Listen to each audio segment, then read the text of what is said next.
ভাঙা জবাব দেওয়ার জন্য প্রস্তুত থাকবেন।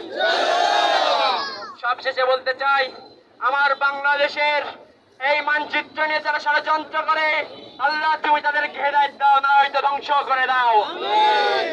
এই বাংলাদেশে যেন সেই খোলাফায়ে রাশেদানের মতো আল্লাহ প্রদত্ত রাষ্ট্র ব্যবস্থা খেলাফা যেন কায়েম হয়, সেই তৌফিক তুমি দাও। আমার এই কথা বলে এই আশাবাদ ব্যক্ত করে সংক্ষিপ্ত বক্তব্য শেষ করছি। আসসালামু আলাইকুম ওয়া রাহমাতুল্লাহ।